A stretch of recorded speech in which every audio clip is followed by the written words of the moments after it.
That's close enough for me. Maybe a 16th inch variation. I'm satisfied with that. So I have a piece of scrap here that has a butt welded onto it. It's the same size as the arm I'm going to use, so I can use that to measure out the thickness for the holes up here. So I'm just going to take this piece with me because I am bad at measuring, and we'll go drill some holes.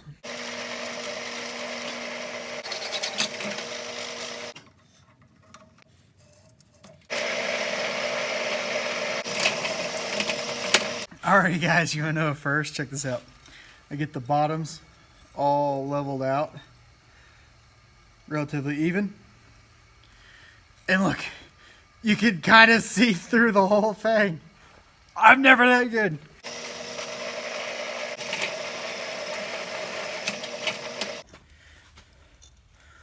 Voila! That means it's on both sides. I left a little bit extra room. I could have got a little tighter, but you know what? With this drill press, and I don't like to measure, why take the chance? All right, one thing I forgot to do, I got to put holes in this to put my arms up. So I need to unbolt this, take it back off, go over the drill press, and do it right. Because I do have a hand drill, but most time I end up doing crooked. So while I'm doing all that, here's a word from my sponsor. Do I really look like the kind of guy that has any kind of sponsorship? And we're back.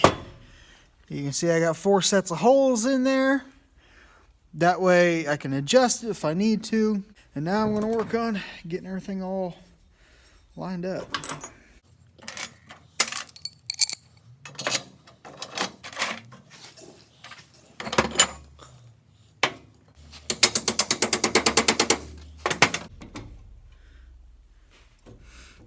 And nothing's really fitting because I didn't clean off the backside of the burrs.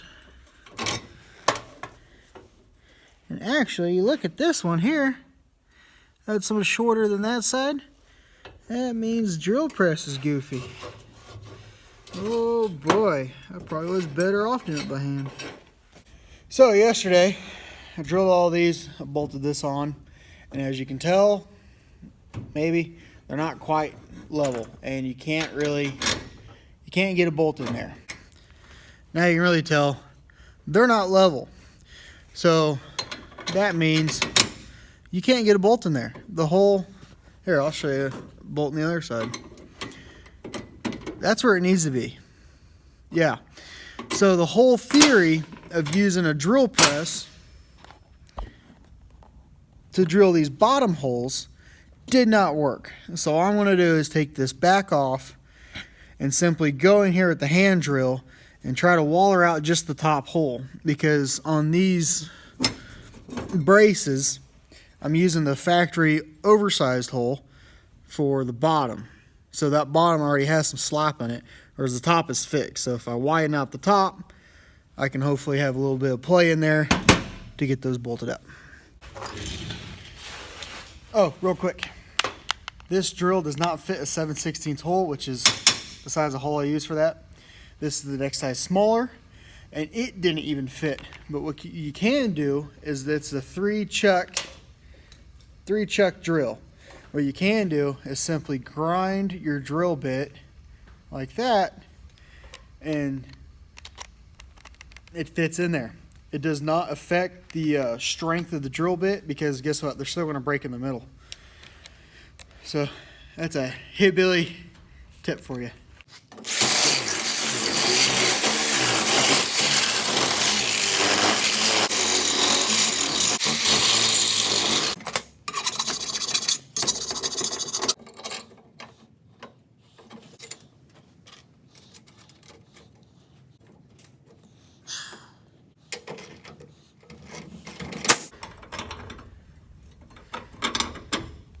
Ooh, look at that.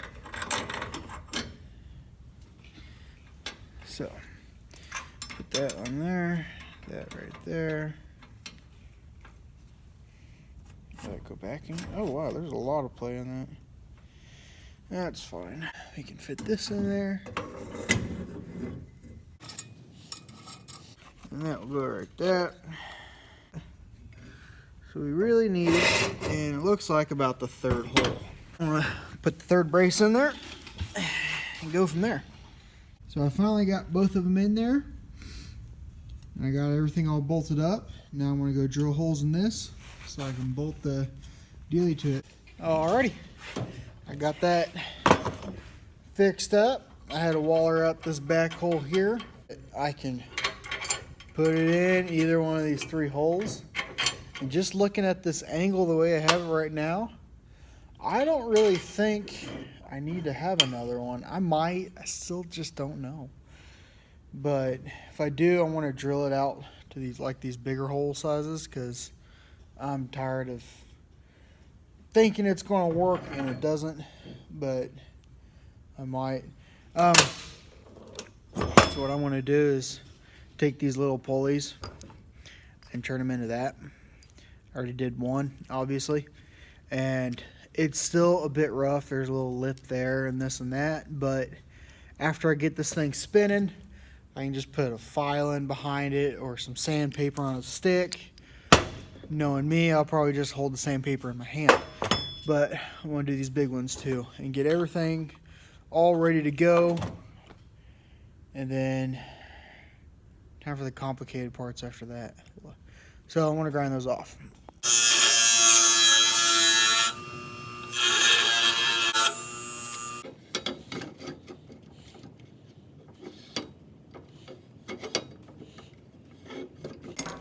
Yeah, you can see the marks there. I'm going to poke,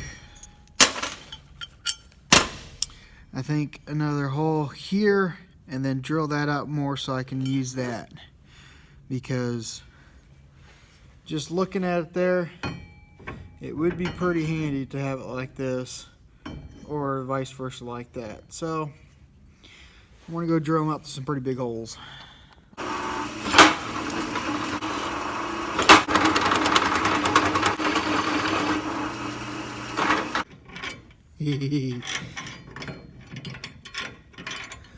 Cool. Oh yeah. Oh, I think we dropped the ball on this one. Oh, definitely. And that's going to be the small wheel. Ugh. Man, everything else is lined up. I don't know. We have this adjustment, so we might just call that good. It's alive. This is a little bit crooked down in here. These aren't even tight. You can see that wiggle. But I was making sure to see that one there. I can stock it. Over at all of them. So to get it tighter, see, this is what I was trying earlier. And it just falls off.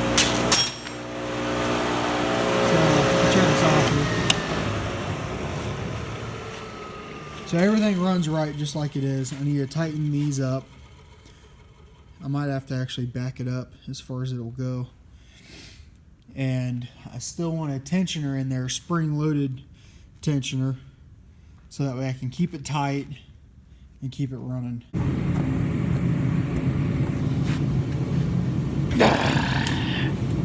I got a problem. The tensioner pulley, I know you're gonna laugh. I mean, it's a tire, right? It is spinning so fast, and I was holding it up there with just a bolt wherever it's at, that the tire was starting to separate from the rim. I could see through it, and I don't know how that was happening, because this thing is literally pressing. It was spinning that fast. I have to go back to the parts store, buy more pulleys. Big news.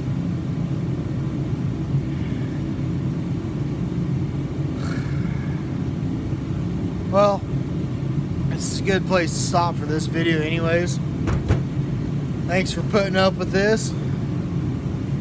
I want to leave everything else for part 2 because this is a complicated build, and I think before editing I already have like 2 hours worth of footage. I'm going to try to keep it short. So the complicated part is the tensioner, so I'm going to save that for part 2, and hopefully this will just be a 2-part series. But this big old glug here, a massive 2 horsepower motor, I mean, it was scaring me when I actually had everything pulled up tight and had that thing going. And it took a good another minute for this big heavy duty wheel to stop spinning. So I would show you, but it's just, you know, fuck it, yeah, I ain't cuss. Yeah, I am gonna show you, hold on.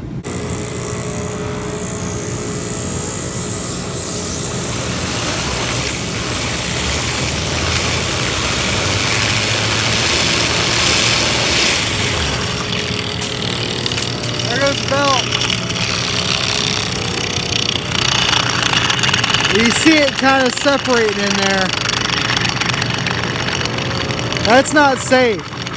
It's still going in there.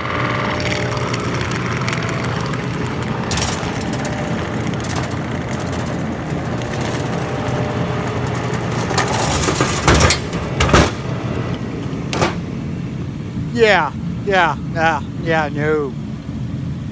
I'm not going to use that and have 10 pounds of rubber fly apart while I'm grinding a knife. I thought somebody pulled up. While I'm grinding a knife. That is retardedly scary. So I'm going to do some thinking over the weekend. It's Friday now. I'm in a small enough area that parts stores are going to be closed on Saturday. Yeah. And get back to this on Monday. Figure out a new pulley for the tracking system. The idler pulleys that go on a pickup, they seem to be doing all right. That's what I have on my old grinder. I have metal ones. Plastic ones are the same. It's just, I mean, if I get 2 years out of them, it's still cheaper than spending, what, anywhere from $80 to $200 on one pulley. That is ridiculous for those aluminum ones. So, thanks for watching. Like and subscribe. Any comment. If it's bad, good, if you think I'm ugly looking, do you want to comment on my little cut right there? Anything. I don't care. I like reading comments. Thanks for watching.